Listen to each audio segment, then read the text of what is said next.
கல்யாணம் ஃபிக்ஸ் ஆயிடுச்சா? தமிழ் மேட்ரிமோனிக்கு தேங்க்ஸ் சொல்லணும். 26 வருஷத்துக்கு முன்னாடி இதே தமிழ் மேட்ரிமோனி மூலமா தான் இவ அம்மாக்கும் கல்யாணம் பண்ணேன். கல்யாணம்னாலே தமிழ் மேட்ரிமோனி தான். சார் வணக்கம். வணக்கம். மயிலாப்பூர் தொகுதிக்கும் உங்களுக்குமான தொடர்பு என்ன? இந்த தொகுதியை ஸ்பெசிஃபிக்கா சூஸ் பண்ணிருக்கிறதுக்கு என்ன காரணம்? தலைவர் ஆணையிட்டார். அந்த ஆணைக்கிழங்க மயிலாப்பூர் தொகுதிக்கு வந்திருக்கேன். தலைவர் எங்கே ஆணையிடுறாரோ அந்த இடத்துல போய் அவருக்கு சொல்வதையும் கேட்பதையும் நினைப்பதும் செய்யதான். நான் மட்டும் இல்லை, எல்லா வேட்பாளரும் கடமை அதுதான், எல்லா நிர்வாகியும் கடமை அதுதான். அதே போல தான் இதுவும். மயிலாப்பூர் தொகுதியை பொறுத்த வரைக்கும் கடந்த காலங்களில் திமுக அதிமுகன்னு சட்டமன்ற உறுப்பினர்கள் இருந்திருக்காங்க. நீங்க மாற்று அப்படின்னு வரும்போது என்னென்ன முன்னெடுப்புகளை எடுத்திருக்கீங்க, என்னென்ன பிரச்சனைகளை பார்க்குறீங்க, மக்களினுடைய நிலை எப்படி இருக்கு? ஒரு சின்ன மாற்றம் இதில் மாற்றமாக வரல, முதன்மையாக வந்திருக்கோம். முதன்மை சக்தியாக தான் இங்கே வந்திருக்கோம். முதன்மை சக்தி அப்படிங்கிறது எதனுடைய அடிப்படையில்? முதன்மை சக்தி தமிழ்நாட்டிலே முதன்மை சக்தியாகுது. ஒன்று இளைஞர்கள், ரெண்டாவது பெண்கள். இளைஞர்களும் நமக்கு பின்னாடி தான் நிற்கிறாங்க, நம்ம தான் ஃபாலோவர்ஸாக இருக்காங்க. பெண்களும் அப்படி தான் இருக்காங்க. இந்த மயிலாப்பூர் சட்டமன்ற தொகுதியில் 1,94,000 ஓட்டர்ஸ் இருக்காங்க. 1,00,000 பெண்கள் இருக்காங்க. எது முதன்மை? 1,00,000 பெண்கள் தான் இல்லையா? அதே போல தான் அந்த முதன்மையான அதிகமாக இருக்காங்க. அவங்களுடைய வாக்குகள் அப்படிங்கிறது தாவேக்காவிற்கு எந்த அளவு வருவதற்கான வாய்ப்புகள் இருக்கு? 1,00,000 ஓட்டும் கண்டிப்பாக கிடைக்கும். எதனுடைய அடிப்படையில் சொல்லியிருக்கீங்க? இதை சுற்றி முந்தைய பார்த்துட்டு இருக்கீங்களா? எங்கள் கூட பெண்கள் மட்டும்தான் இருக்காங்க.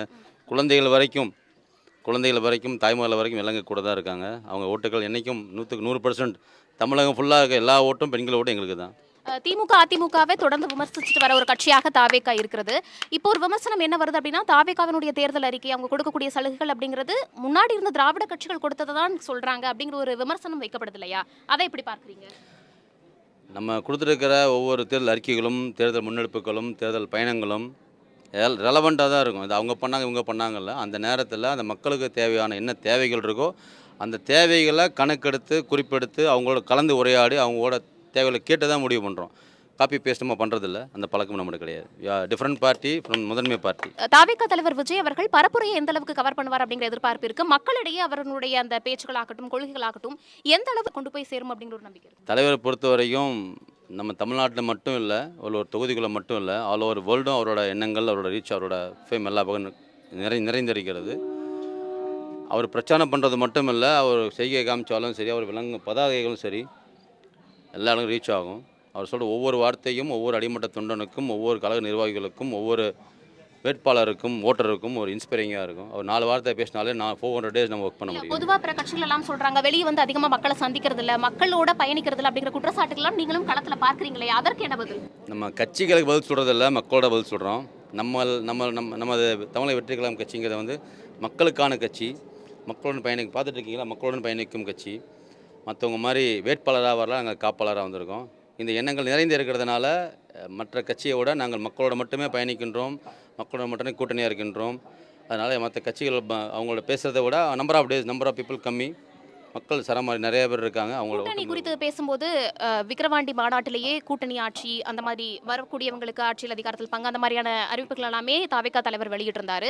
தற்போது தனித்து நிற்கக்கூடிய சூழ்நிலை அப்படிங்கிறதுக்கு இடையில பார்த்தோம் அப்படின்னா சில கட்சிகளுடன் கூட்டணி பேச்சுவார்த்தை நடந்துச்சு, சில பொசிஷன் எல்லாம் கொடுத்தாங்க, தொகுதிகள் கொடுத்தாங்க அப்படிங்கிற செய்திகள் எல்லாம் நீங்களும் பார்த்துருப்பீங்க. என்னதான் நடந்துச்சு சார்? ஆக்சுவலாக மற்ற கட்சிகள் எங்கள் கூட இணைகிறதுக்காக முயற்சி பண்ணி வந்திருந்தாங்க. அவங்க நிறையா பேக்கேஜோடு வருவாங்க. அனைத்து கட்சிகளும் எங்களை நாடி, எங்கள் தலைவர்களை நாடி, எங்கள் நிர்வாகிகளை நாடி, மக்கள் நாடி வராங்க. நிறையா பேக்கேஜஸ் வரும்போது எடுத்துக்க முடியாது. எங்களுக்கு மக்களுடன் கூட்டணி, மக்களோட சேவைகள் பண்ணணும் முன்னோட்டத்தில் வரும். அவங்களுக்கு தேவைகளும் அவங்களோட சேவைகளும் பூர்த்தி பண்ண முடியும்னா அவங்க எங்கள் கூட பயணம் பண்ணுவாங்க. வேறு ஏதாவது ஆப்பர்ச்சுனிட்டி வந்தாங்கன்னா நான் அது சந்தர்ப்பம் கொடுக்கறதில்ல. எங்கள் நோக்கம் மக்களோட சேவை மட்டுமே. தாவேக்காவினுடைய வேட்பாளர்கள் பட்டியலை பொறுத்த வரைக்கும் சிலர் என்ன சொல்றாங்க அப்படின்னா, விஜயனுடைய முகம் அப்படிங்கிறது நல்லா தெரியுது. இப்போ உங்களை சிலருக்கு நிறைய பேருக்கு தெரிஞ்சிருக்கும் கட்சியினுடைய முக்கிய முகமா. சில வேட்பாளர்கள் எங்களுக்கு தெரியல, விஜயனுடைய முகத்தை மட்டுமே நம்பி நாங்கள் போடுறோம் அப்படிங்கிற இதெல்லாமே இருக்கு. அது எப்படி களத்தில் எதிரொலிக்கும்? தமிழக வெற்றி கழகத்தின் ஒரே முகம் தலைவர் மட்டுமே, 2வது முகம் வெற்றி சின்ன விசில் மட்டுமே. நாங்கள்லாம் அவரோட ஊழியர்கள், ரெப்ரசன்டேட்டிவ். மயிலாப்பூர் சட்டமன்ற தொகுதிக்கு ஜெயிச்சதற்கு பிறகு நீங்கள் இது முக்கியமாக முதலாவதாக நான் செய்வேன் அப்படின்னு எதை சொல்லுவீங்க? இந்த தொகுதியில் நிறையா விஷயங்கள் நம்ம சொல்லியிருக்கோம். பெரும்பாக்கம் சொல்ல வந்தால் இந்த மயிலாப்பூர் சட்டமன்ற தொகுதியில் நான் பயணிக்கும் போது இங்கே இருக்கிற வட்டச் செயலாளர்கள் மட்டுமல்லாமல் அந்த ஏரியாவில் பாக முகவர்கள், இந்த தொகுதியில் மொத்தம் 1,94,000 ஓட்டர்ஸ் இருக்காங்க. அதை 272 பாகங்களாக பிரித்து அட்மினிஸ்ட்ரேட்டிவ் பண்ணுறாங்க எலெக்ஷன் பர்பஸ்க்காக. 272 பாக முகவர்களும் அந்தந்த ஏரியாக்கள் இருப்பாங்க. ஏன்னா பூத்துக்கும் ஒரு பாக முகவர் இருப்பாங்க. அந்த முகவர் மூலமாக தான் வர எக்ஸாம். இவங்க ஒரு முகவராக இருக்காங்க, இவங்க ஒரு முகவராக இருப்பாங்க. அந்த முகவர்கள் அங்கே இருக்கிற பரிச்சயம் 500 பேர் தெரியும். அந்த பாகங்களுக்கு 500 பேர் அவங்களுக்கு நல்லாவே தெரியும். அவங்க கூடயே இருந்து அந்த பகுதிகளிலும் அந்த தொகுதிகளிலும் அந்த தெருக்களையும் உள்ள பிரச்சனைகளை கூட இருந்து சால்வ் பண்ணி கொடுப்பேன்.